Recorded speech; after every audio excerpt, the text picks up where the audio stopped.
வணக்கம் உறவுகளே. நான் வந்து 2 2 பேர் லவ் பண்ணியிருக்காங்க. லவ் பண்ணி பார்த்தீங்கன்னா, அந்த பொண்ணோட முகத்தில வந்து இவன் வந்து ஆசிட் அடிச்சிட்டான். அந்த கதைய தான் வந்து உங்களுக்கு சொல்ல போறேன். அது எப்படி இருக்குன்னு பாருங்க. லவ் பண்றவங்க வந்து ஆணோ, பொண்ணோ அ முதல்ல வந்து அவங்கவங்க குடும்ப சூழ்நிலைய புரிஞ்சு லவ் பண்ணுங்க என்ன. லவ் பண்ணக்கூடாதுன்னு சொல்லல. ஒரு நல்ல பொன் பொண்ணாவும் இருக்கணும், ஒரு நல்ல பையனாவும் இருக்கணும் லவ் பண்றவங்க.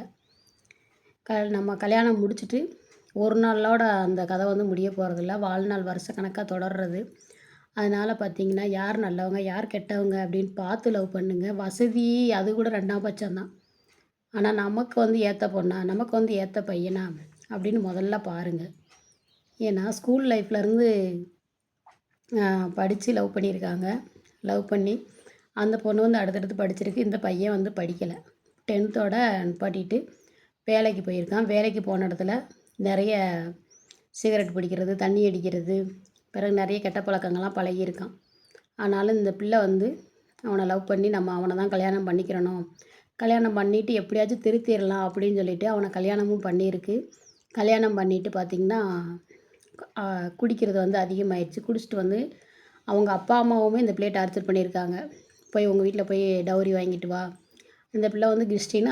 அவங்க வந்து பையன் வந்து முஸ்லீம். அவங்க மதத்துக்கு மாத்தி இந்த பிள்ளை பேரையும் மாத்தி கல்யாணம் பண்ணியிருக்காங்க. அவங்க சொந்தக்காரங்கலாம் கல்யாணத்துக்கெல்லாம் கூப்பிட்டு கல்யாணம் பண்ணி வச்சுருக்காங்க நல்லபடியா. ஆனா, இவன் வந்து இந்த பிள்ளைய வந்து நல்லா பார்த்துக்கிறல. டெய்லி குடிச்சிட்டு, குடிச்சிட்டு வந்து ஒரே அடி. அவங்க அப்பா வந்து தனக்குன்னு இருந்த ஒரு டீ கடைய வந்து மகனுக்கு கல்யாணம் ஆயிடுச்சு. அவனுக்கு வந்து குடும்ப பொறுப்பு வரணும் அப்படின்ட்டு அந்த கடைய வந்து குடுத்துருக்காங்க. கொஞ்ச நாள் அவங்க லைஃப் நல்லா தாங்க போயிருந்திருக்கு.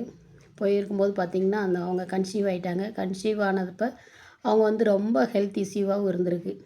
ஆனா, அதோடயே ரொம்ப போராடி இவன்கிட்ட அடி வாங்கி, வயித்துலயே அடிச்சு, இந்த மாரி நெறைய டார்ச்சர் அனுபவிச்சிருக்கு. அனுபவிச்சு ஆ ஒரு வழியா இவனோட போராடி, போராடி ஒரு குழந்தையும் பிறந்துருச்சு. குழந்த பிறக்கவும் அவங்க அப்பா, அம்மா வந்து சரி நம்ம பொண்ணு தான் அப்படின்ட்டு அந்த பிள்ளைய வந்து பார்க்க, ரொம்ப இப்படி அடி வாங்கிட்டு செஞ்சுக்கிட்டு இருக்கும்போது யாராச்சும் சொல்லுவாங்க தெரியும் தானே, அப்படியே வந்து பார்த்துருக்காங்க. சரி நம்ம பிள்ளைய இனிமேல் நம்ம விடக்கூடாது அப்படின்னு சொல்லிட்டு, அவங்களோட வீட்டு பக்கத்திலேயே ஒரு வீடு பார்த்து, மா பொண்ணையும் பையனையும் அங்கே போய் கூப்பிட்டு போய் வச்சிருந்துருக்காங்க. ஆனா, இவன் வந்து திருந்துற மாரியே இல்லங்க. அந்த பிள்ளைய ஒரே டார்ச்சர். சரின்னு சொல்லிட்டு, இவனோட நம்ம என்ன வாழ முடியாது. நம்ம ஏதாச்சும் நமக்குன்னு ஒரு வருமானத்த தேடிக்கிறணும். வாடகை வீட்ல தான் இருந்திருக்காங்க. ஆனாலும், இவன் வந்து ஒரு வழிக்கும் வர்ற மாரி தெரியல. சரின்னு சொல்லிட்டு அந்த பிள்ளை அவங்க அப்பா, அம்மாட்ட சொல்லி, "இப்போ கொஞ்சம் ஒழுங்கா இருக்கான்.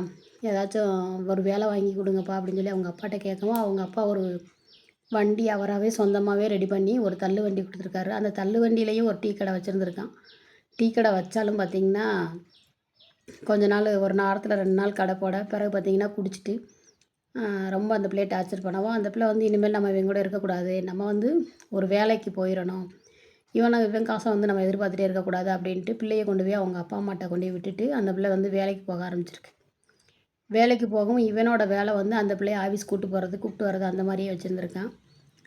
வச்சிருந்தாலும் அந்த பிள்ளைட்ட எனக்கு அந்த காசு குடு, இந்த காசு குடு, வண்டி வாங்கி குடு, அந்த மாரி நெறைய ஃபோன் வாங்கி குடு. ஃபோன் வந்து என்ன கோவம் வந்தாலும் டக்கு டக்குன்னு ஃபோன உடைச்சிருவானாம். ஃபோன உடைச்சிட்டு எனக்கு ஃபோன் வாங்கி குடு அப்படின்னு சொல்லிட்டு அந்த பிள்ளைய ஒரு 3, 4 ஃபோன் வாங்கி குடுத்துருக்கு. ஆனா பார்த்தீங்கன்னா, அவன் வந்து திருந்துற மாரியே இல்லங்க.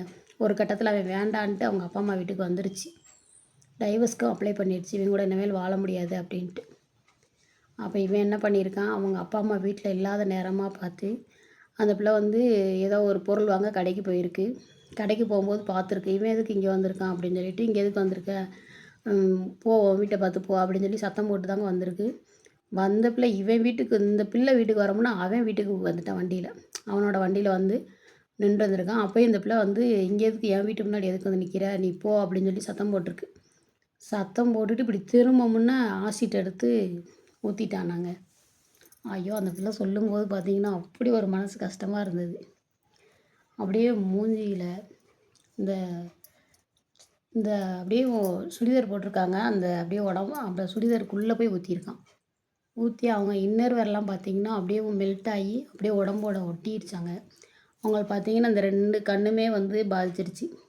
பாதிச்சுட்டு, இப்போ வந்து ஒரு 50% தான் ஒரு கண் பார்வை தெரியுது. இன்னும் ஒரு கண்ணு வந்து சுத்தமாவே தெரியல. டாக்டருங்க வந்து முயற்சி பண்ணி பார்க்குறோம். முடிஞ்சால் உங்களுக்கு கண் பார்வை வரலாம், இல்லைன்னா வராமலும் போகலாம் அப்படின்னு சொல்லி சொல்கிறாங்க. அந்த பொண்ணு வந்து அப்படி அழுகுதுங்க. எவ்வளோ ஒரு கஷ்டம் பாருங்கள். லவ் பண்ணி ஒருத்தனை நம்பி போய் தன்னோட வாழ்க்கையே இழந்து நல்ல சம்பளத்தில் வேலைக்கு இருந்திருக்கு. அந்த பிள்ளைய வேலை செய்ய விட்டாலும் அந்த பிள்ளை பாட்டு அந்த ஒரு பொன் குழந்தை இருக்குது. அதை பார்த்துட்டு நிம்மதியாக வச்சுருந்துருக்கும். லவ் பண்ணி போனதுக்கு எவ்வளோ பெரிய தண்டனைன்னு பாருங்கள். அதனால் மக்களே லவ் பண்ணுங்க, வேண்டான்னு சொல்லலை. ஆனால் அவங்களோட பழக்கவழக்கம் தெரிஞ்சு நம்மளை கடைசி வரைக்கும் வச்சு காப்பாற்றுவானா, நம்ம கூட வாழ்வாங்களா அப்படின்னு பார்த்து இந்த மாதிரி ஒரு அரக்கனைலாம் கல்யாணம் பண்ணுறதுக்கு செவனேன்னு இருந்துடலாங்க. ஒரு மனிதாபிமானமே இல்லையாம். ஊற்றிக்கிட்டே சொல்கிறானா, நான் அனுபவிக்காத உடம்பு எவனுக்கும் இருக்கக்கூடாது, அதனால் நீ செத்துரு அப்படின்னு சொல்லிக்கிட்டே ஊற்றுறானாங்க. அந்த பிள்ளை ஓடி போய் பாத்ரூம்குள்ளே அப்படியே ஒரு மாதிரி நம்ம உடம்புல வெந்நி தண்ணி பட்டால் எப்படி இருக்கோ அந்த மாதிரி இருந்திருக்கு. போய் பாத்ரூமில் போய் தண்ணியை திறந்து விட்டு நின்றுக்கிட்டே இருந்திருக்கு. அந்த பிள்ளைக்கு என்ன நடக்குதுன்னே ஒரு நிமிஷம் புரியலையாம். எப்படி இருக்காங்க பாருங்கள். அதனால் மக்களே பார்த்து பழகுங்க. ஓகே உறவுகளே, நம்ம வீடியோ பிடிச்சிருந்தா லைக் பண்ணுங்கள். பொம்பளை பிள்ளைங்க வந்து பார்த்து இன்னும் வந்து ஜாக்கிரதையாகவே இருங்க, சரிங்களா?